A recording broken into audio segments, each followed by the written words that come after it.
In this video, we're going to cut some new sponges for our soldering stations.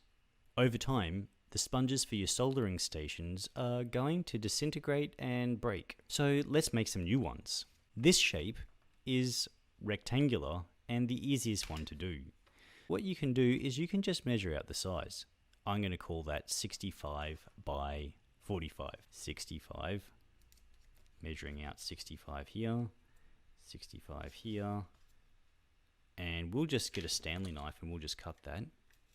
You don't have to press very hard. There is our roughly 65mm wide piece of sponge. Here is 45 here.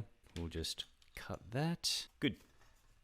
So you can see that sort of fits, but you can see it's not staying in that well.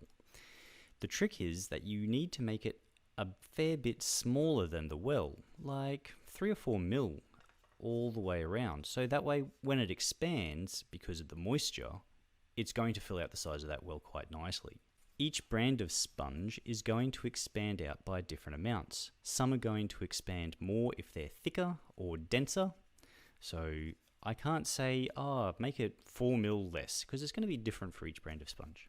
Something that I really like to do is put a hole in the middle of the sponge. So you can just cut a slit in here with a Stanley knife or a pair of scissors. But what I like to do is I actually like to cut out a hole. You can't use a normal drill bit to do this. You've got to use a diamond hole saw. Oops, here's one I prepared earlier. You've got to use a diamond hole saw to do this. And what that does is it's going to actually grind the hole out instead of cut it.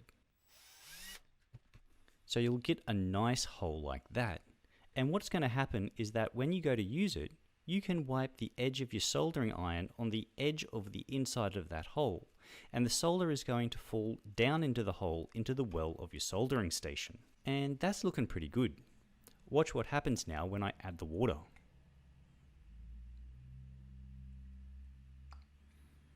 You can see it's expanded out to fill the well of the station. There's too much water in that. Let's just, yeah, that's good. If I wanted to further make this fit better, what I could do is, while it's damp, scissors work well for this, I could just cut the edge off the inside just a little bit. Just a little bit. And that's going to fit in there just a little bit better. Cool.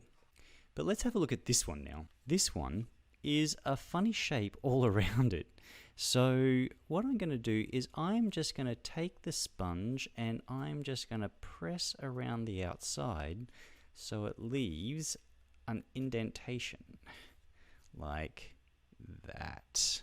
I'm not going to do anything pretty with this at all. I'm just going to go cut, and I'm just cutting along the edge of that indentation.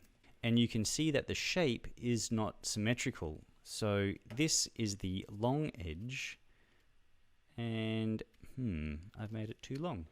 So I'm just gonna, at the back here, cut up a bit more. Yep, that's all right. You can see that it fits, it's got room to expand this way, but nowhere else. So I'm just gonna cut a little bit more off the whole way around it. Let's see how that's fitting. Somewhere like that. And that's looking pretty good.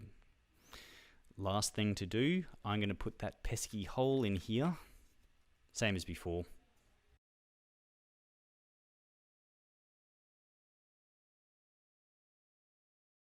That's fine. And looking good. Now I'm going to take a bit of water, and you can see that that has expanded out to the size of the well. Now you've got no excuse to not look after your soldering iron tips. Keep them clean and keep them in good condition.